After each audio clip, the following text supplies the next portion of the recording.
Tuulo ku taala India oo aad looga jecel yahay gabdhaha.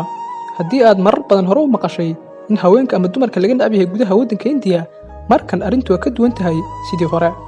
Ka hor inta aanu gudagelin barnaamijka, like page-keena oo share gareey videoga. Mahadsanid. Biblantry waa tuulo ku taala gobolka Rajasthan oo dhaca waqooyi galbeed waddanka India, waana gobolka ugu weyn dhul ahaan waddanka India. Tuuladan waa caan ku ah jacaylka gabdhaha oo inta badan aad looga neceb yahay gudaha Hindiya. Markii tuuladan gabadh yar ku dhalato, dadku waa ay dabaaldegaan waxaana loo beeraa 111 geed oo magaceeda lagu qoro. Hadda waxa aan beernay ku dhawaad 350,000 oo geed. Sanadkii 2006 laga soo bilaabo, tuulada Biblantry gudaha dalka India waxaa lagu beeray kumanaan geed. Waxaana loo beeray gabadh kasta oo dhalata 111 geed. Laakiin arrintani waa mid naadir ah inta badan daafaha dalka India. Waxa aad looga neceb yahay gabdhaha iyadoo loo arko inay yihiin culays saaran qoyska, taas oo keenta in marar badan si xun loola dhaqmo haweenka. Laakiin halkan tuulada Biblantry, dadku waxay aad ula tacaalaan dhaqanka xun oo wadadooda gaarka ah ay ula dagaalamaan, waxaanay siiyaan qiimo sareeya haweenka. Waxa hadlay maamulaha tuulada Biblantry.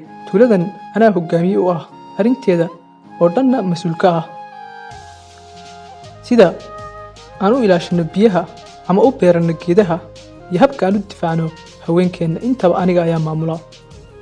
Sanadkii waxaa noo dhashay 60 ilaa 65 gabdhood, mid kasta oo ka mid ah waxaan u beernaa 111 geed.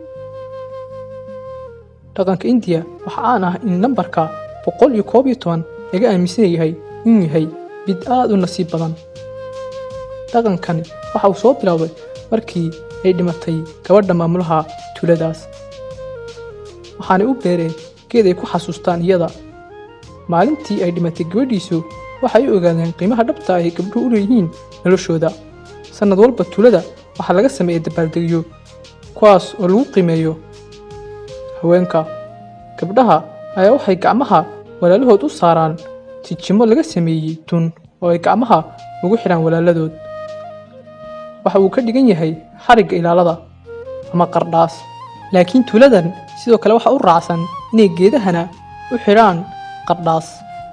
Qoyska gabadha dhalay ayaa geedaha loo beero xanaaneeya. Gabadhuna sanad walba geedaha waxa ay u soo goysaa qardhaas ay ugu ballan qaadayso inay waraabin doonto mar walba oo ilaalin doonto. Waa jawi farxad iyo xaflad wata. Dhalinyarada tuuladeena iyagoo tiro aad u badan ku wada socda waxay imaanayaan si ay u qaadaan ballanta ilaalada gabdhaha walaalahood ah. Waxaan doonaynaa inaan fariintan ka bilaabno tuuladeena Biblantry ay gaarto daafaha caalamka oo dhan. Waxaan doonaynaa in gabdhuhu ay naftooda ku tiirsanadaan dhinac kasta.